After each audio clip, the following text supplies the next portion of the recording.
What's up, good people? Finally, the first episode of the RoundTable, the People's Mic, Kenya's first 360-degree news podcast. Wapi Makos? We are here. Finally.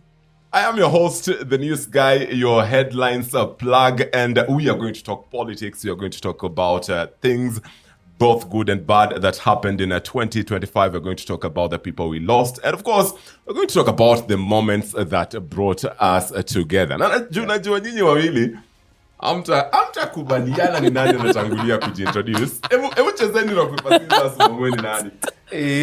Hata nimshinde. Rock, paper, scissors, shoot. Teacher Shay, you go first. Okay. All right, ladies and gentlemen, my name is Chashay on TikTok. I'm Chashay on all those social media handles. And I'm happy to be one of the people who are featuring today in the round table. This is the People's Mic, and this is where we are going to be talking about current affairs and the things that are affecting you and me on a daily basis. So, welcome to this show. Ama namna gani producer wapi kengele ya Teacher Shay? Hebu bonyeza kengele ya Teacher Shay. Now on to our energy. Yani huyo akiwa kwa crew hawezi boeka. Gen Z Buddy. So guys, habari zenyu. I am Gen Z Buddy on all social media platforms. I am honored to be here with you guys. You are good people. Wewe unafanya tunaka serious. You're doing good. I'm honored to be here. It's a privilege, you know. Sasa uko professional mbaya. Uko professional. Nakuanga hivi. Ni vile sijaipata camera serious. Otherwise, nakuanga hivi. Anyway, karibuni sana. This is the round table, the People's Mic. We are here because of you. This is your mic. We will just be addressing what you want us to address. Karibuni sana and tupige show. Asante sana. I hope hawajakuonyesha bano ziko wapi. Karibu Nairobi.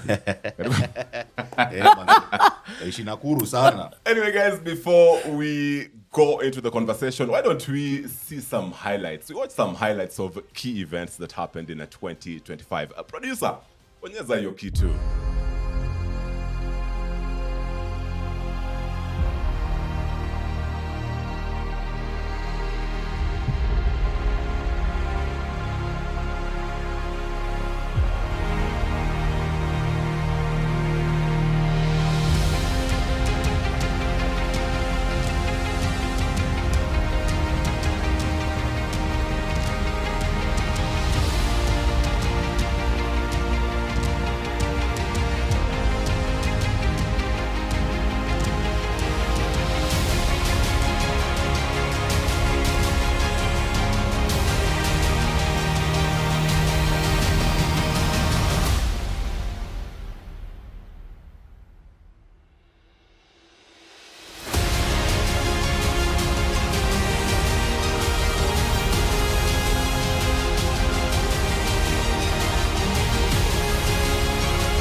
All right. So we are going to start by talking about the politics of 2025. 2025 kumekuwa na vitu mingi, man.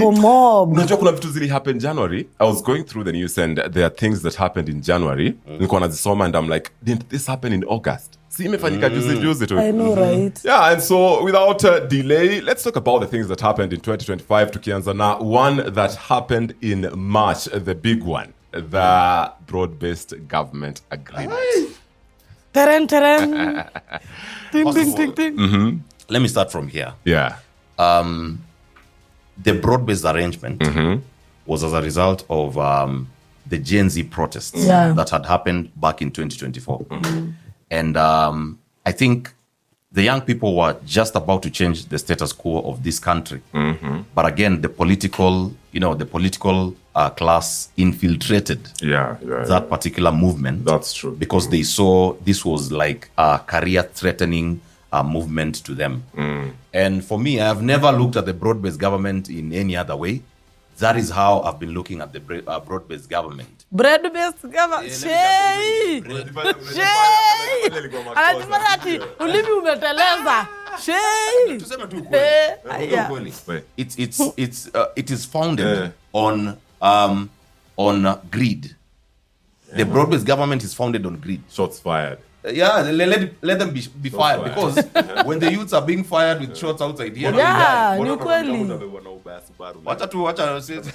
Is it bread-based, blood-based, broad-based? It is all of those. Is it bread-based, broad-based, or blood-based? Kwanza to try the broad part because I feel like the broadness of it ended a while back, and you know why I'm saying that. So bread, blood, na collabo. And one day. You don't listen. Let me just interject. You see, I'm not faulting Raila Odinga on all these things. I'm not faulting William Ruto on all these things. But the youths died. Yes. A lot. You know, they died. Them, yeah. And you remember Raila Odinga had said in the broad-based arrangement, there will be an intergenerational conclave of people who are going to ensure that the youths who are affected during the post-election sorry about the post-election violence thing, but the youths who are affected during the protests are going to be catered for. There will be a dialogue. There will be a dialogue of how the country should move forward. But again, if you look at it now, there is nothing that has been done since ever then. So, I mean, the broad-based government was not founded on the well-being of this country. Yeah. So, tukifunga your conversation about the broad-based government, I want us to talk about it in the context of post-Raila Odinga's death. Because I know we're going to talk about Raila Odinga's death, but let's talk about the broad-based government post-Raila Odinga. What do you guys think? Itafika 2027 ama kidogo is the ship? And that's why I've emphasized the broad part of it ended. I don't think it's broad-based anymore. As much as wanaisema, ulituacha kwa broad-based, tutabaki kwa... The broad part of it, inaenda ikididimia as we go. Kwa sababu, again, we'll talk about ODM, but the broad-based part of it. Unasema. Ayuko. It's just a based government now. Yeah, you see, this issue of whether it is going to survive, I'm not so sure about it because I've seen ODM are trying to push for a new arrangement within the broad-based government. They have new terms on the broad-based. Yeah, I heard about it. Gladys Wanga talking about it. Yes. That was it Osotsi? Yeah, Godfrey Osotsi was also speaking about it. And for me, the way I see ODM right now, ODM is quite divided. Cracks are there. Yeah, because there are some different fronts which are pushing in totally different directions. There are those who want independence of ODM, and then there are those who want to depend on the government for longevity. So amazing. Hold that thought because we're going to talk about ODM. Okay. April, first of all to April. Echoes of War, Cleo Malala. Two questions, both a moral question. Hiyo kitu tungeact. But then vile wakutupe a chance. Mungetupatia tu hiyo script. Anifa, I mean. Boja, if you're given a chance to act, Anifa, you will have acted. Wewe. Unajua kwanza haezi ogopa. This one is Jezibadi, you know. Hapana, mimi nilikuwa nimesema hiyo suggestion. Nilikuwa nishaambia Malala atupatie tu script kwa sababu amefinyilia watoto. Atupatie script tuende stage. You know what I wondered about that particular moment in time when the Butere girls were doing this Echoes of War play, during that national, it was the national drama festivals, drama festivals, You know, the girls were even being given state security at the place where they were accommodated, which for me was raising a lot of questions. Is why would just a single school be given state security? And then, you know, the guise of it is The next day when they were going to perform, you saw that they wrote a statement as a school that they could not perform. Yeah. And we know the circumstances that led to that. They found an empty hall. And that makes me think two questions, two sides to the coin, or two sides of the coin, both a moral question and a legal question. The legal part was, extensively handled by the courts, and whatever happened ultimately.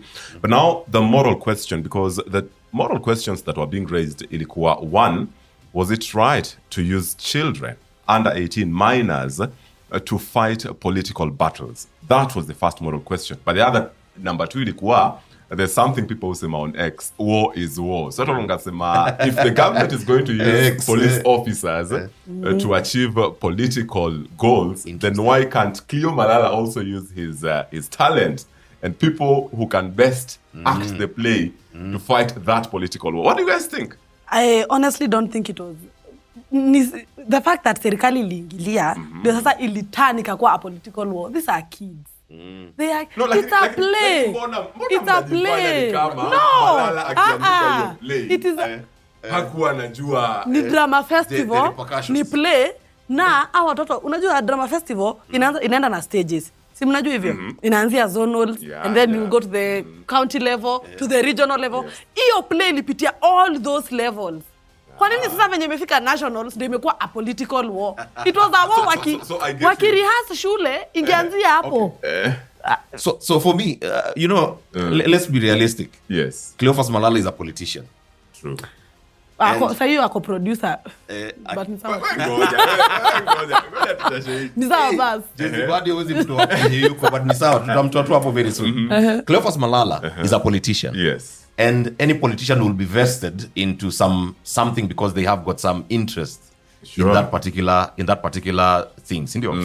Now, these echoes of war, yes, I only would have a problem with Malala being the producer. Unasema kama Malala hangekuwa producer, ungekuwa sawa. No, I will say some dynamics of the push and pull from the government will be quite minimal. It couldn't be so wide for Malala. By the way, because he was a supporter of the government, tunafaa pia tukue na hiyo in mind. Na sahi sasa he's in the opposition. Yes. But I will emphasize they are kids. And again, it was just a play. It was just a play. I understand. And then I don't know how high schools do it. Yes. Because I don't know whether high schools are the ones who hire somebody who should come and do the script writing of the play and producing it. Because I hear Malala also had got another incident back then. Alikuwa nayo. What was that? It was something. It was a play, it was nimesahau jina, but yes, it was a play too. Yeah, in again, I think some school around there again. Yeah, it was a school in Western. Yeah. And it was banned. Yeah, there were some scuffles until it was banned. Allegedly. So Shackles of Doom. Asante.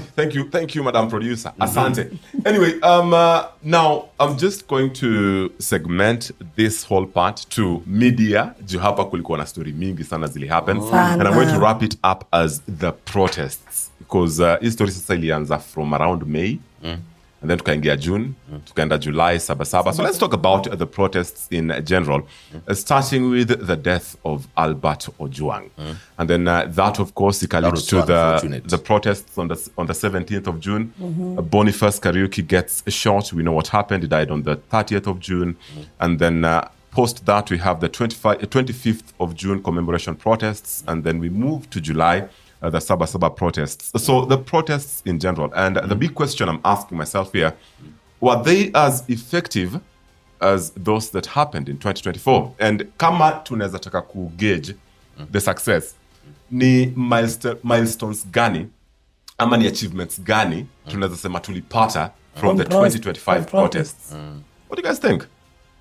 So let me make this clear.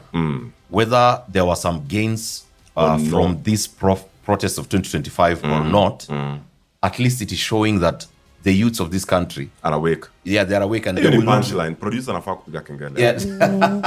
Ting, ting, ting. Whether they are against or not, the youth of this country are awake and they are not ready to relent on matters of bad governance, leaders not being accountable, and leaders not being transparent and having integrity that is needed to drive this nation forward. Yeah. Now, this particular protest of 2025, yes, I understand many people died. And let me start with that one of that incident of Albert Ojwang. Albert Ojwang, yes. For me, the father of Albert Ojwang is the person who I am most angry with. And I just want people to get me in context. Yeah. Don't get me out of it. Yes. That just get me in context. Yeah. The youth of this country want to fight for justice for your son. For Albert, yeah. Walijitokeza wakasema hata kumzika tutamzika. Hata Jezibadi walikuwa huko, Jezibadi walikuwa huko si ndio Jezibadi. Hashtag justice for hashtag. And then the father comes out and says, you know what, guys, I understand you're just fighting for one of you, the youths, but watu kufa, people who die, people have died before. Akatuzima kama mshumaa alifanya hivi. Now the anger, and then the use of this country, I think we are also funny lot. We are funny lot when it comes to anger, because hiyo anger yenye tulikuwa nayo against the government, some of it now was diverted to the father. Yeah, and I think it was just a ploy. Reasons. Yeah, like you have. For really good reasons. Because watu walikuwa wamesema hata kama unahitaji 10 million kuzika Albert Ojwang, tutachanga na itafika. Exactly. Bora usichukue pesa ya gava. You know who. Yes. Ya gava, si ati you know who. Ya gava. Yes. So for me, the father of Albert Ojwang, where he is, fine. He is the father of Albert Ojwang. And you know right now, by the way, and sorry for interrupting you, Teacher Shei. Yeah. But by Albert Ojwang's dad has filed a new request with the ODPP so that the alleged main complainant in the case, mwenye alikuwa amecomplain, story Albert Ojwang, and that's the DIG Eliud Lagat, akwe attached to the case as a defendant. Yonasema yeye, but I mean the DIG should be involved in the matter.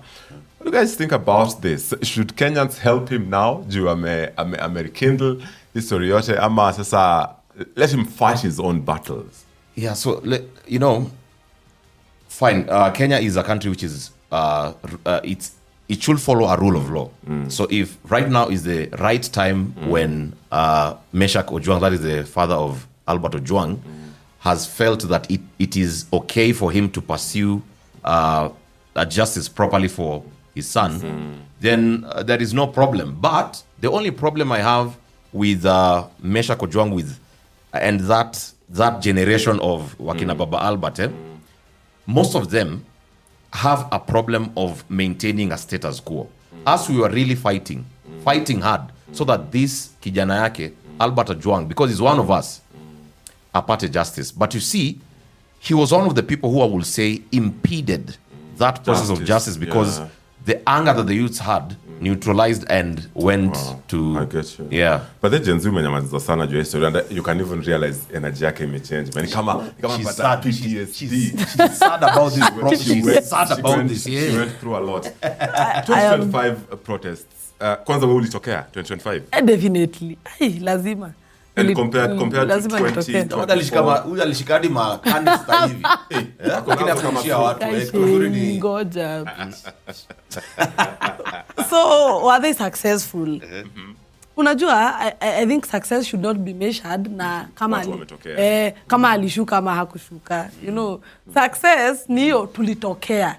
Na watu walikuwa wengi. Like, kwanza Kiambu Road people were watu wangemanage tu kuingia CBD. By the way. Nayo serikali pia this time 10-0 walitupiga 10-0. Juu the blockades were kwa kila barabara, every main road, Kiambu Road, Mombasa Road, Thika Road. Yani they made sure watu hawatafika CBD.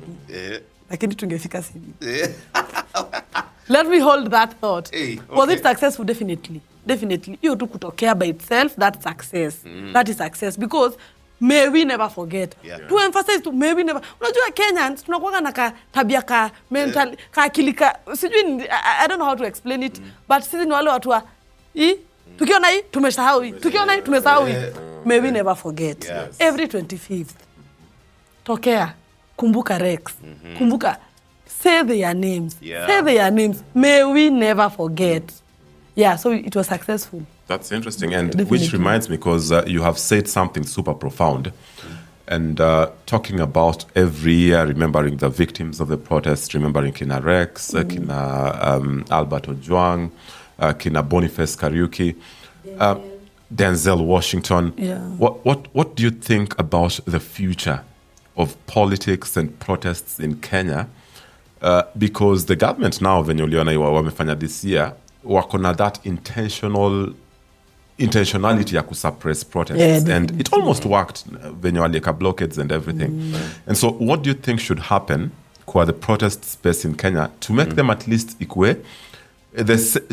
Yes, they were successful, watu walitokea, but kulikuwa na goals, watu walikuwa wamesema tunataka kufanya hivi, sitazitaja na hizo hazikufanyika.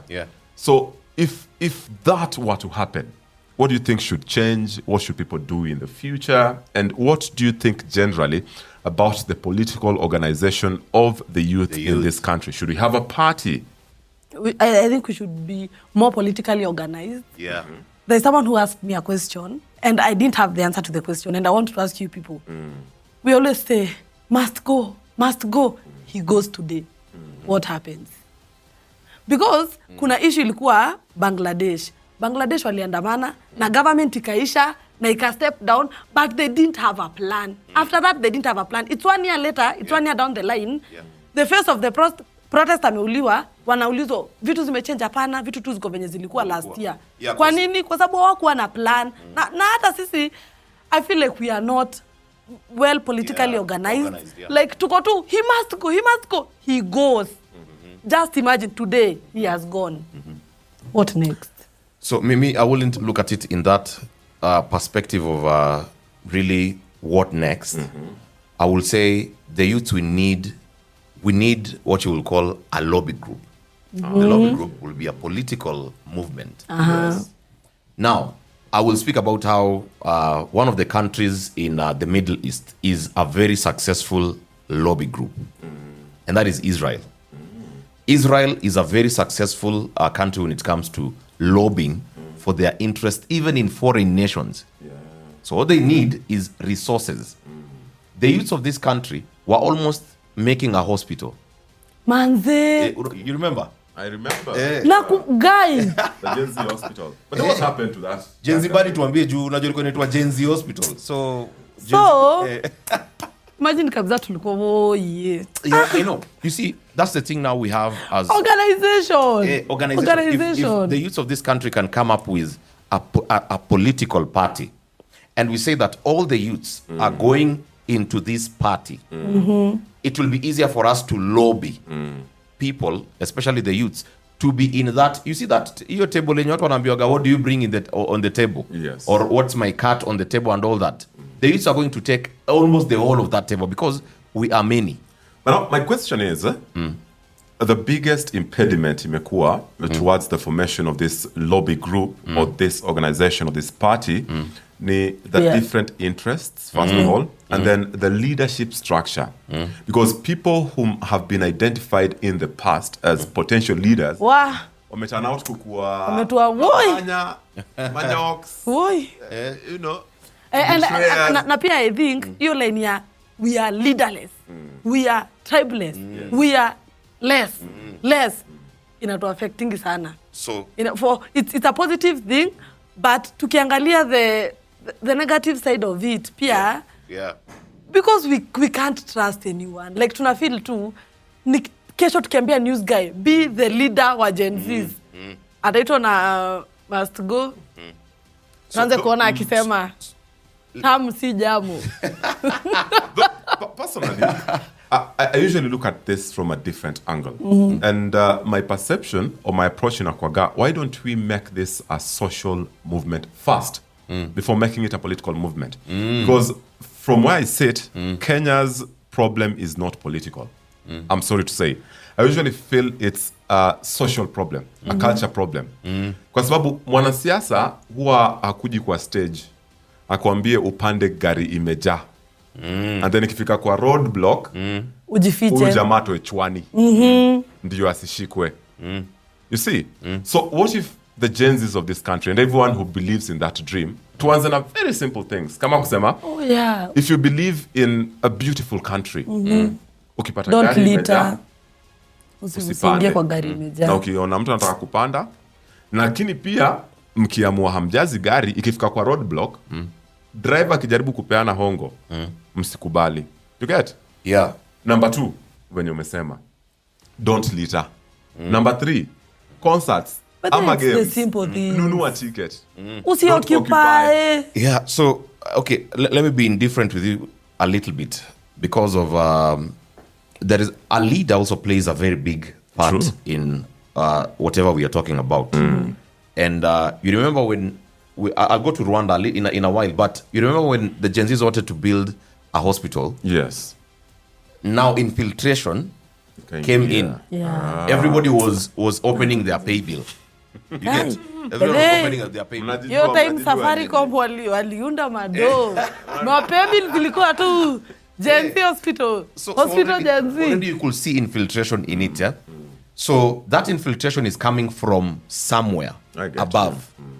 Let's go to Rwanda. Rwanda, you have, of course, I don't know how to call him, but you know, Kagame. The president. You know, Kagame. I don't know how to in as much as he's winning every election, but he's winning every election without going into retirement. Allegedly, he is doing very great things in Rwanda. Yeah. You step into Kigali like this, manze, that's the beginning of Europe in Africa. Unasema utaona Nairobi kama kitongoji duni. Exactly. Kitongoji ni serious. It's only that what's affecting them is I mean the population and the workforce and everything. But even he loves Kenyans very much, if you have noticed, because Kenyans have got that work will force and all those kinds of things. But the leader, Uyo Kagame, you can see things that he is influencing on the ground. They are working perfectly. In Rwanda, unaona these hongo-hongos that you see here, around here in Kenya. In Rwanda, wewe jipange. Jari kutu ati uko kwa police station, ati kuna sijui nani anapatiwa pesa gani ndo utoke. Uko hauwezi. It has come to that in Rwanda. And they have accepted it. So you say it starts from the top. Even the cultural shift should start from the top. That person should actually even lobby people more to get out of that culture. But you can't come on a roadside declaration and tell me that from today you will not pay for the IDs.